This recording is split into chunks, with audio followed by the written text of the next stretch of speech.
As a fan of vampire movies and the mystic arts, a boy named Charlie is terrified when he discovers his new neighbor might just be one of the baddie bloodsuckers. He'll have to team up with his friends and an expert in all things vampire in order to fend off the evil Jerry and protect his loved ones.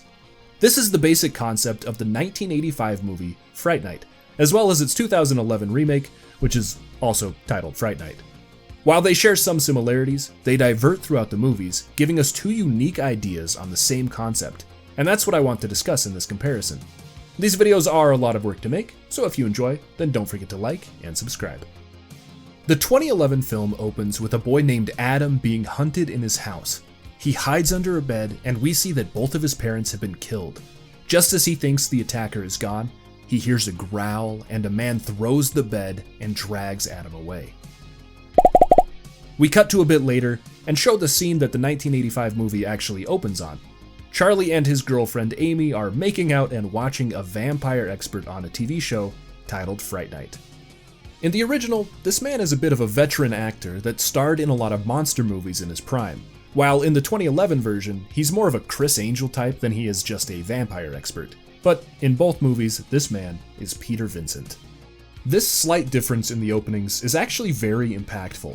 It's one of those things where the remake maybe showed a little bit too much at the beginning, not allowing for any mystery as to what danger Charlie might actually be in to build. Both movies are very willing to show that Jerry is a vampire, so that mystery wouldn't last for too long, but it's still a fun little question that plays in the 1985 movie that never gets a chance to be asked in the remake. The next day, Charlie goes to school, and we get one of the biggest differences between these two movies. We meet Charlie's friend, Evil Ed. They've been friends since childhood and both enjoy aspects of the mystic arts and theorizing about whether they're reality or not. Both of them had their heads chopped off. Can you believe it? You're sick. But in the remake, Charlie has begun to distance himself from Ed. He's gotten in with a group of cool kids and wants to leave his friendship as well as all of the things that he deems to be too nerdy behind. I think this was done in an attempt to add some drama and depth to the movie, and especially to Charlie's character. However, I don't think the change impacted the movie in the way that they were hoping.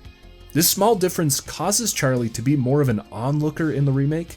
He doesn't have a driving curiosity, and as a result, it felt more like Ed was taking all the initiative actions, and leaving Charlie as more of a passenger in his own story.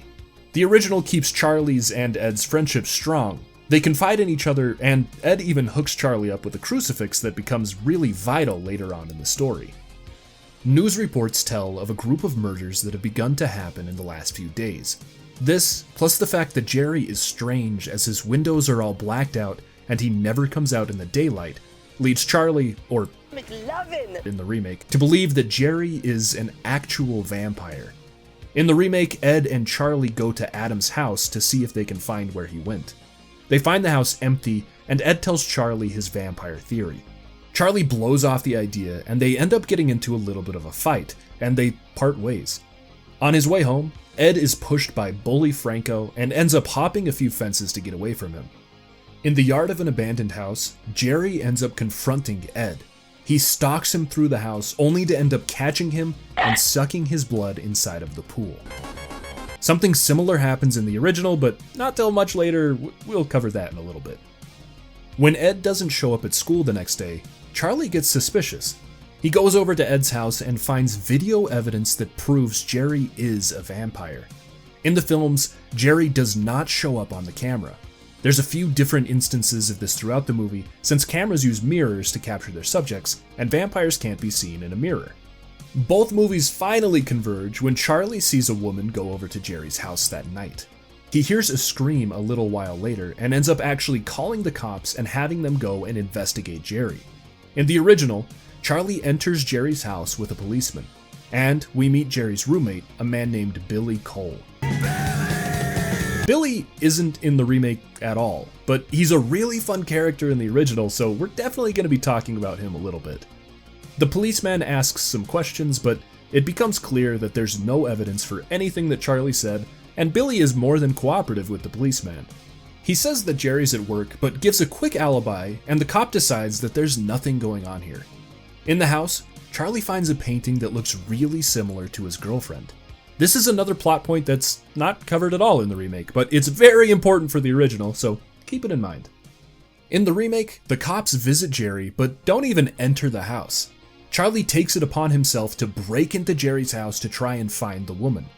When Jerry comes home, Charley ends up hiding inside of a closet where he finds a false wall and a hallway with a few locked rooms.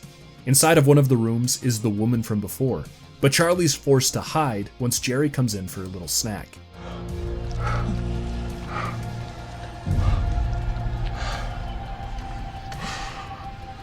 Once the vampire is full, Charley takes the woman and gets out of the house as quickly as they can. Unfortunately, since she's been bit, she's now become one of Jerry's coven, and the moment that she enters the sunlight, she explodes into ash. Back to the original, Charley's mom invites Jerry over for some drinks. Since he's now been invited in, Jerry enters the house that night to confront Charley about all of his snooping. He ends up throwing the boy around and threatening the lives of everyone that Charley loves if he continues to snoop. Charley's able to stab Jerry with a pencil, causing the vampire to transform completely, but eventually he has to flee.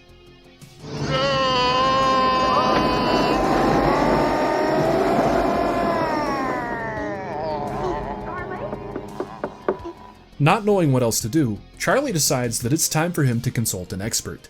Peter Vincent is incredibly different in both films, and he graciously tells Charley off in the original, while in the remake, he scoffs at the boy before having him kicked out of his studio. Charley is able to leave some photos with Vincent, but for the moment, it seems that he'll be on his own. Charley then goes completely crazy. He vampire-proofs his house, causing his mother and his friends to worry about him. They're concerned and ask him what's going on, and he actually ends up telling them that he thinks Jerry is a vampire, and that they're all in danger. Of course, they don't believe him, but they can see that Charley is disturbed to say the very least. The movies then go in a completely different direction at this point. In the original, Amy and Ed track down Peter Vincent and give him $500 in order to help prove to Charley that Jerry is not a vampire. Vincent calls Jerry and sets up a meeting, asking him if he's willing to drink holy water in front of Charley as proof. Jerry actually says that holy water would be off the table because it feels sacrilegious to him, so Vincent agrees to use normal tap water instead to hopefully put Charley's mind at ease. The three kids and Vincent then head to Jerry's house. I've seen all of your films, and I've found them very amusing. Oh, thank you. Jerry drinks the tap water, but Charley is still heavily in disbelief.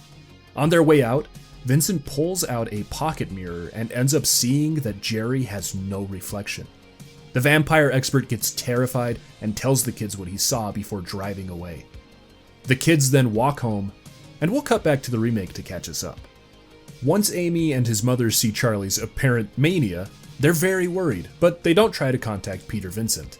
Jerry comes over and pounds on the door, shouting that Charley is harassing him and demands to be allowed inside, threatening to call the cops if his mother doesn't agree. Charley begs, and his mother actually ends up sending Jerry away, saying that whatever is worrying her son must be real enough that it's worth getting the authorities involved. Of course, instead of calling the cops, Jerry goes to his home and gets a few tools. He then heads over to Charley's backyard and begins digging up chunks of dirt as he uncovers the house's gas line. He pulls the line out of the house and sets it alight, giving Charley, Amy, and his mother just a few minutes of time to get out of the house before it completely explodes. They drive as fast as they can, but Jerry hops into his truck and quickly pursues them. After a pretty hectic road battle, Charley's mother runs Jerry over, and they believe the man to be completely dead. They continue to drive for a little while when they hear a scraping on the bottom of their car and see the vampire's hand burst through the car's floor. They're forced to stop, but they get rear-ended by another car that's also driving on the highway.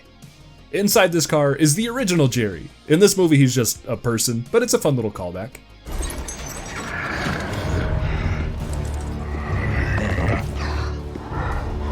While original Jerry is being eaten by new Jerry, Charley jumps out of the car and tries to confront the vampire with a cross. This doesn't work, however, as Jerry grabs the cross and throws it away, saying that Charley does not actually have faith and does not believe that the cross will work, and so it's useless against him. Just before Jerry kills Charley, Charley's mother stabs the vampire through the back with one of her real estate signs, causing the vampire to scream and run around in panic. They steal the dead original Jerry's car and drive to the hospital to admit Charley's mom after she goes into shock. While in the hospital, Charley gets a call from Peter Vincent himself. He's looked over the photos that Charley left and realizes that what the boy was speaking of may actually be real. Peter has a history with vampires that he was hoping was a false memory. When he was a child, his parents were killed by a vampire, and it's that moment that has driven his course of life entirely.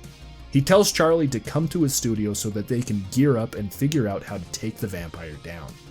Back to the original, as the kids are walking home, Evil Ed splits off, deciding to take an alleyway because it will be faster to get to his house. Since he's alone and vulnerable, Jerry ends up appearing behind Ed and stalking him through the alleyways. He corners the boy and promises to make him better and unique.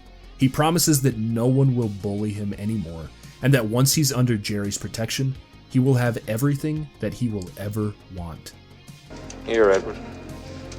Take my hand.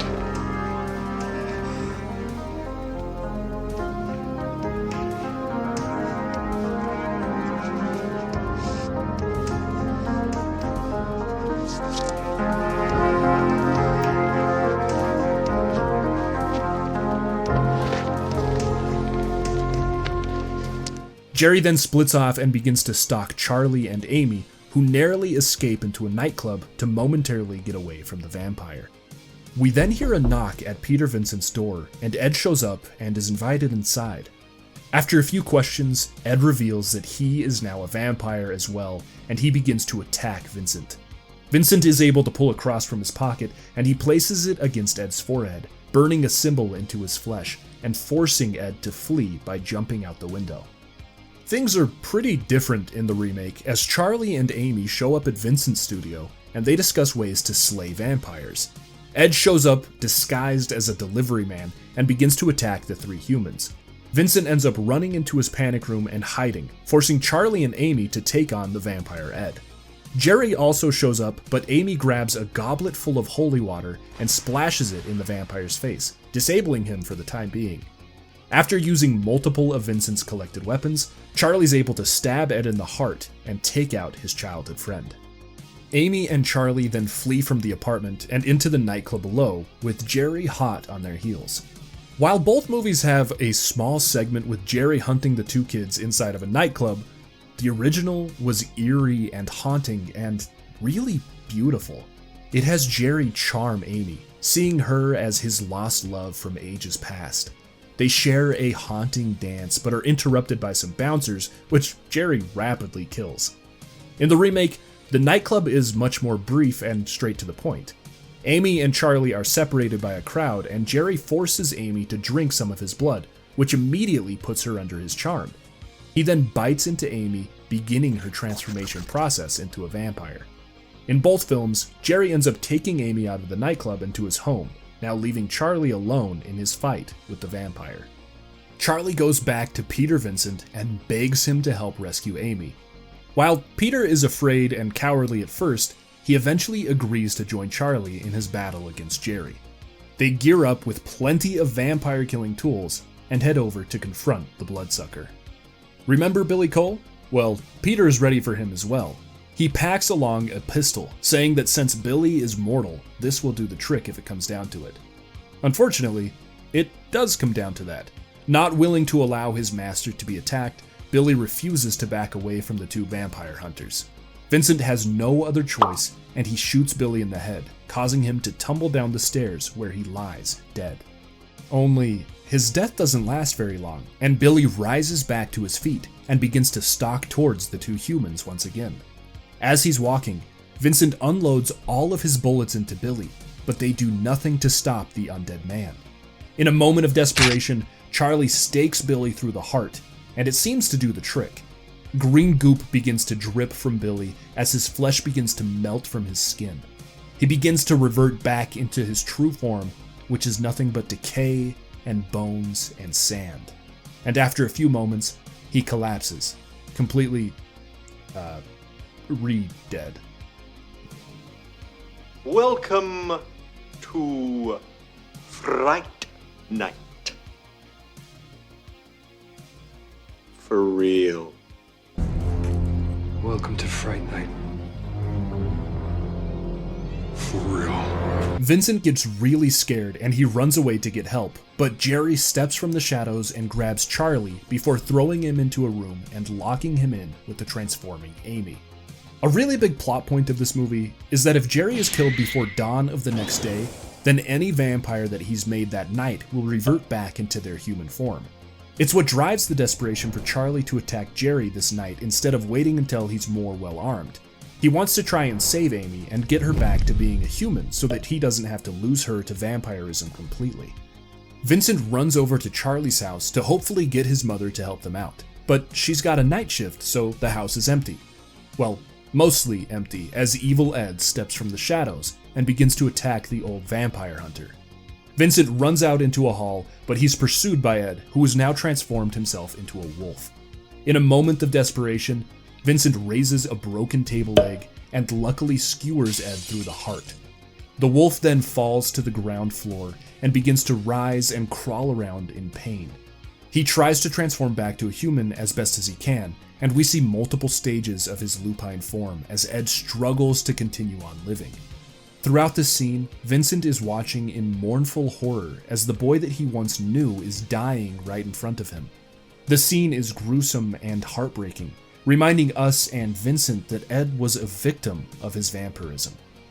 Charley tries to rationalize with Amy not to attack him, but her vampire instincts are too strong for her to deny. He's able to get away from her and get out of the room that Jerry locked him in. He and Vincent meet back up, and it's time for them to confront Jerry. In the remake, Jerry reveals that he was the one who killed Vincent's parents, and I thought it was really lazily done and not a very effective plot point in any way, so let's move past it. Charley and Vincent go into Jerry's basement where his lair is waiting. In the original, Amy stalks the duo into the basement and begins to attack Charley while Vincent looks for Jerry's coffin to hopefully get a quick stake through the heart. While in the remake, Jerry's entire coven emerges from the walls and begins to attack the duo. The battles in both films are pretty fierce, and Charley gets thrown around the room before Jerry finally enters the fight. During the fight, some of the windows are broken and sunlight enters into the vampire's lair. The tables begin to turn, giving Vincent and Charley a chance against the vampires. They continue to break through the barrier to allow sunlight in, and eventually the coven is no longer an issue. In the remake, Charley lights himself on fire and tackles Jerry before eventually driving a stake into his heart, while in the original, Vincent and Charley use sunlight to blast Jerry against an opposing wall until eventually he bursts into flames and explodes. With the vampire slain, Vincent is able to star in a new show with his love of vampires now fully reignited, while Amy and Charley have their love for each other fully ignited, and they begin smooching before finally consummating their relationship. And that is where the Fright Night movies end. The concept of Fright Night is incredibly fun and unique. It's a boy cries wolf situation meets a true and terrifying reality of a mystical monster. The movies take this threat seriously and puts us inside of a world that feels like it could be our own. Both movies take place in suburban environments, giving them a small sense that these events could be possible and happening all around us. I will say, I don't think the remake is that good of a movie. It has its moments, and I absolutely love Colin Farrell, but the changes in the story as well as the written dialogue made it feel like just another horror movie instead of something more unique and special. It's full of that mid-2000s atmosphere, giving really odd jokes at times and characters that struggle with oddly mundane things, which is supposed to make them feel more relatable, but instead makes them feel boring and just full of forced tropes. The change to Peter Vincent was okay in my mind, but having him be like a super edgelord got tiring after just a few scenes, and made his transition into a hero feel not very impactful at all. The original, on the other hand, is an amazing film. It's a movie full of love and an atmosphere that I can really only describe as hauntingly beautiful. The music works with the characters in incredible ways, giving us moments that feel emotional and powerful, and the effects are absolutely stunning. It's one of those movies that you watch and you immediately understand how special it truly is. It's not just a movie with characters in it, it's a world with people who live in it and interact with each other, who have motives and fears and beliefs and act irrationally in ways that feel completely human. It's an amazing film, and it's really no surprise that it was popular enough to get a remake, but it's a shame that the remake wasn't done just a little bit better. I hope you enjoyed this comparison on Fright Night and its remake, and if you did, it would help me out a lot if you like and subscribe. If you know of any other fun movies that you'd like me to try and compare, then put those down in the comments below, but until next time, be sure to eat plenty of garlic and keep your crucifixes on hand. Bye-bye!